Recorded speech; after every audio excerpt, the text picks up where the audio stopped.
السلام علیکم ورحمۃ اللہ وبرکاتہ ان الحمد للہ والصلاة والسلام علی سید الانبیاء وعلی آلہ وصحبہ اجمعین اما بعد فاعوذ باللہ من الشیطان الرجیم بسم اللہ الرحمن الرحیم انشاءاللہ الرحمن سورۃ آل عمران آیت 100 100 اور 101 100 اور 101 آیات کا ترجمہ اور معنی آج ہم پڑھیں گے اللہ کے حکم سے۔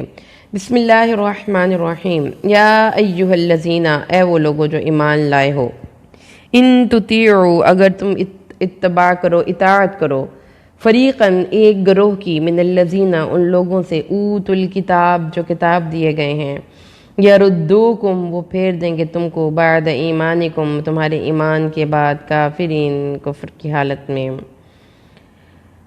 وَكَيْفَ تَكْفُرُونَ، اور کیسے تم کفر کر سکتے ہو، وَأَنْتُمْ، اور حالانکہ تم پر، تُتْلَى عَلَيْكُمْ، پڑھی جاتی ہیں، آیات اللہ، اللہ کی نشانیاں، وَفِيكُمْ، اور اس میں ہے تمہارا رسول، وَمَنْ يَعْتَصِمْ، اور جو کوئی اعتصام کرے، مضبوطی سے پکڑ لے، بِاللَّهِ، اللہ کو، فَقَدْ هُدِيَ، پس تحقیق ہدایت دی گئی اس کو، إِلَى صِرَاطٍ مستقیم، راہ مستقیم کی۔ اے ایمان والو، اگر تم اہل کتاب کی ایک گروہ کی اطاعت کرو گے تو وہ تمہیں ایمان کے بعد کفر کی طرف لوٹا دیں گے، اور تم اللہ سے کیوں کفر کر سکتے ہو، حالانکہ تم پر اللہ کی آیات کی تلاوت کی جاتی ہے اور تم میں اس کا رسول موجود ہے۔ شاس بن قیس کا مسلمانوں میں عداوت بھڑکانے کی ناکام کوشش، آیت کا شان نزول پڑھتے ہیں ہم۔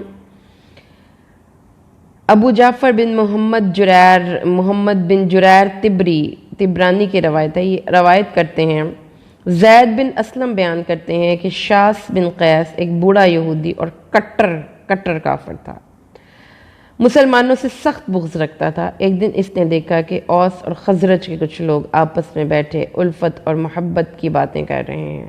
وہ ان کی الفت اور محبت کو دیکھ کر جل کر کوئلہ کباب ہو گیا۔ اس نے یہود کو وہاں پہ بٹھایا اور اس کے سامنے پرانے قصے چھیڑ دی اور جنگ بعاث کے متعلق اشعار پڑھنے لگا۔ یہ جنگ اوس اور خزرج کے درمیان ایک زبردست جنگ تھی۔ اوس فتح یاب ہوئے تھے۔ اس نے راکھ کی چنگاریاں اڑائیں اور آگ بھڑکا ڈالی۔ اوس اور خزرج ایک دوسرے کے خلاف باتیں کرنے لگے اور ایک دوسرے کے خلاف ہتھیار نکل آئے۔ قریب تھا کہ خون کی ندیاں بہہ جاتی کہ دونوں فریق اپنے اپنے حمایتیوں کو بلا چکے تھے۔ رسول صلی اللہ علیہ وسلم کو یہ خبر پہنچ گئی کہ آپ چند مہاجرین صحابہ کے ساتھ تشریف لائے اور فرمایا، اے اللہ کے بندو، مسلمانوں، اللہ سے ڈرو۔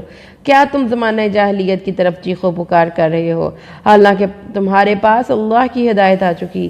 اللہ نے تمہیں دولت اسلام سے متصف کیا، تمہاری گردنوں سے جاہلیت کا توق اتار پھینکا، تمہیں کفر سے نجات دی، تمہیں ایک دوسرے کا بھائی بنا دیا۔ کیا تم پچھلی جاہلیت اور کفر کی طرف لوٹ رہے ہو؟ تب مسلمانوں کو احساس ہوا کہ یہ تو شیطانی وسوسہ تھا اور دشمنوں کا مکر تھا۔ انہوں نے ہتھیار پھینک دیے اور رونے لگے، اور اوس اور خزرج نے ایک دوسرے کو گلے لگایا۔ پھر رسول صلی اللہ علیہ وسلم سے اطاعت اور موافقت کا عہد کرتے ہوئے چلے، اور اللہ کے دشمن شاس بن قیس نے جو ان کے دلوں میں عداوت کی آگ بھڑکائی تھی، اللہ نے اس کو بجھا دیا۔ تب یہ آیہ مبارکہ نازل ہوئی، اے ایمان والو، اگر تم اہل کتاب کے ایک گروہ کی اطاعت کرو گے تو وہ تمہیں کفر لانے کے بعد، ایمان کے بعد کفر کی طرف لوٹا دیں گے۔ تو اس آیت میں صحابہ کرام کے دین کو پر استقامت کے ذرائع یہ بتایا گیا ہے۔ رسول صلی اللہ علیہ وسلم کے ذریعے اللہ نے مسلمانوں کو اس چیز سے منع کیا کہ وہ کفار کی بات نہ سنیں، مسلمانوں کو گمراہ کرنے سے منع کیا، اس پر عذاب کی وعید سنائی، اور اب مسلمانوں کو کہا جا رہا ہے بی گارڈفل، بی کیئرفل، کفار کے بھڑکانے ورغلانے گمراہ کرنے سے خبردار رہو، ان کے بھڑکانے میں نہ آؤ، ان کے کفر، ورنہ وہ کیا کریں گے، وہ مسلمانوں کو ان کے کفر کی طرف واپس لوٹا دیں گے۔ اور تم کیسے کفر کر سکتے ہو؟ کیسے؟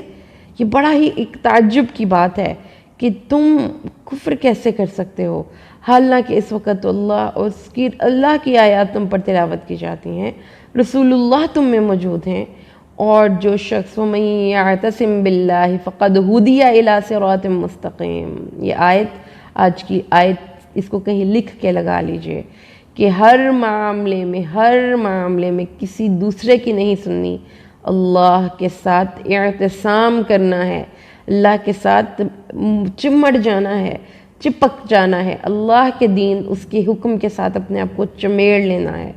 اللہ تعالیٰ نے فرمایا یہ بات تعجب کی بات ہے، رسول تمہارے اندر ہیں، کتابیں پڑھی جاتی ہیں، اور پھر تم کفر کی باتیں کرتے ہو، اس روش کو اختیار کرتے ہو۔ مسلمانوں کو اللہ تبارک و تعالیٰ نے یہ بتایا کہ اس کتاب کا کیا معجزہ ہے بھائی، ایک سورت کو اس جیسی نہیں بنا سکتا، ایک آیت کو اس جیسی نہیں بنا سکتا۔ یہ کتاب اپنی تاثیر میں، اپنے انسانوں کے دلوں میں گھر کرنے میں، کلام اللہ ہونے میں، حکیم ہونے میں، دانائی کا بھرپور خزانہ ہونے میں، اس کتاب کا تو کوئی پوری دنیا میں مثال پیش کرنے سے قاصر ہے، کوئی نظیر، کوئی ثانی ہی نہیں، اس جیسا کوئی لا ہی نہیں سکتا، اس کی کوئی مثال ہی نہیں، اس کے معجزات ہیں۔ خود رسول اللہ کا ایک بہت بڑا معجزہ تمہارے اندر ہے، ان سب کے باوجود کفر کی طرف جاتے ہو، پھر جاتے ہو۔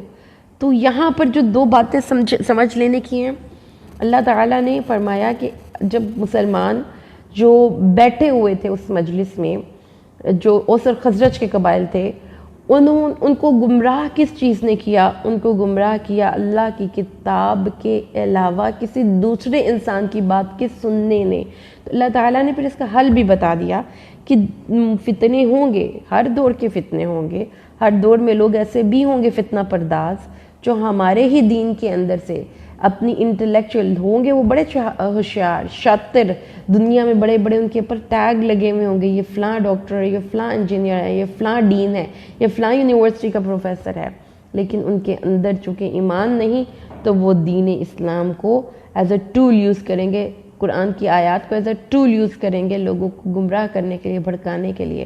اور یہاں پھر یہ کہ قرآن کو اٹھا کر، کتاب کو اٹھا کر، دین کو اٹھا کر، ان ہدایات کو اٹھا کر جو آسمان سے آئیں، سب کچھ اٹھا کر سائٹ پہ، اور خود اپنی ہی بات منوانی۔ اس صورت میں اللہ نے فرمایا ہے تم گمراہ ہو جاؤ گے۔ ہدایت کا راستہ کیا ہے؟ فلاح کا راستہ کیا ہے؟ کامیابی کا راستہ کیا ہے؟ اللہ کے ساتھ چمک جانا، اللہ کے ساتھ چپک جانا، اللہ کے دین پر استقامت اختیار کرنا، اس عظیم الشان نعمت پر شکر گزاری کرتے ہوئے اللہ کے دین کی رسی کو پکڑ لینا۔ اور وہ رسی کیا ہے؟ یہ کتاب جو اب ہمارے ہاتھوں میں ہے، جس کو ہم پڑھ رہے ہیں۔ اس عظیم استقامت پر اور گمراہی سے حفاظت، یہ وہ زبردست معجزے ہیں قرآن پاک کے، جو قرآن کو پکڑ لیتا ہے وہ دین پر استقامت بھی اختیار کرتا ہے، وہ گمراہی سے دور ہوتا جاتا ہے۔ قرآن کا سننا ہر شک و شبے کے ازالے کے لیے کافی ہے۔ رسول صلی اللہ علیہ وسلم کی سیرت، ہر قسم کی ان کی کردار کی بلندی اور پاکیزگی، یہ اللہ تبارک و تعالیٰ نے فرمایا ہے یہ جب تم کرو گے تو تم راہ مستقیم کے رہنما اور ہادی بن جاؤ گے۔ رسول صلی اللہ علیہ وسلم جیسی زندگی، ان کا پاکیزہ اخلاق تمہارے اندر ہے، ان کو دیکھو، ان کی کوالٹیز کو اپنی ذات کے اندر لے کر آؤ، تو ان تمام سنتوں پر عامل ہو جاؤ جو رسول صلی اللہ علیہ وسلم کی سنتیں ہیں۔ اور پھر اللہ تعالیٰ نے فرمایا جس نے اللہ کے دین کو، اس کی رسی کو مضبوطی سے پکڑ لیا تو ہدایت اس کو مل گئی۔ فقد ہدی الی صراط مستقیم۔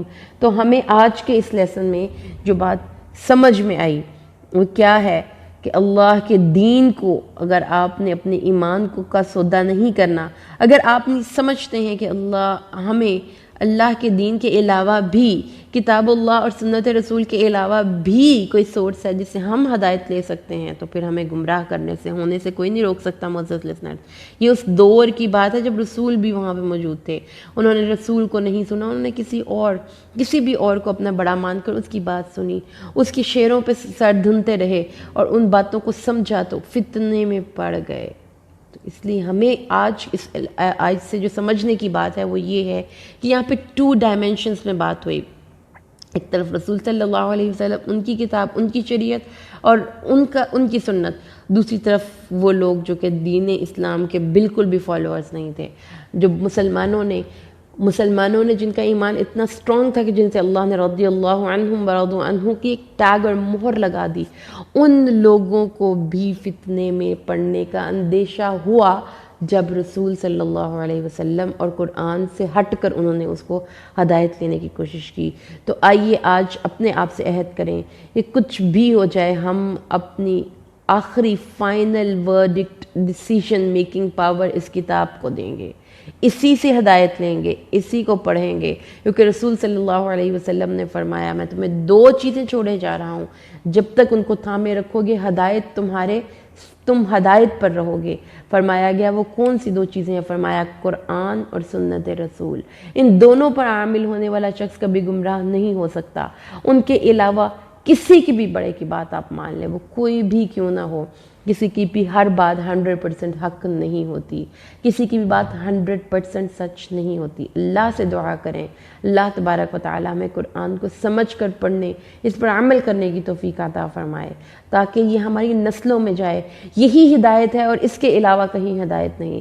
تو قرآن پاک کو پڑھنا آپشن نہیں ہے، یہ ہمارے اوپر فرض ہے، یہ فرض کے درجے میں اس کو لے کر جائیں، خود بھی پڑھیں، اپنے بچوں کو بھی پڑھائیں، آئندہ آنے والی نسلوں کے لیے بھی اسی کتاب کے لیے دعائیں مانگیں، اللہ سے دعا کریں اللہ ہمیں قرآن کو پڑھ کر سمجھ کر عمل کی توفیق عطا فرمائے، آمین۔ بارک اللہ لی ولکم فی القرآن الحکیم ونفعنی وإیاکم بالآیات والذکر الحکیم۔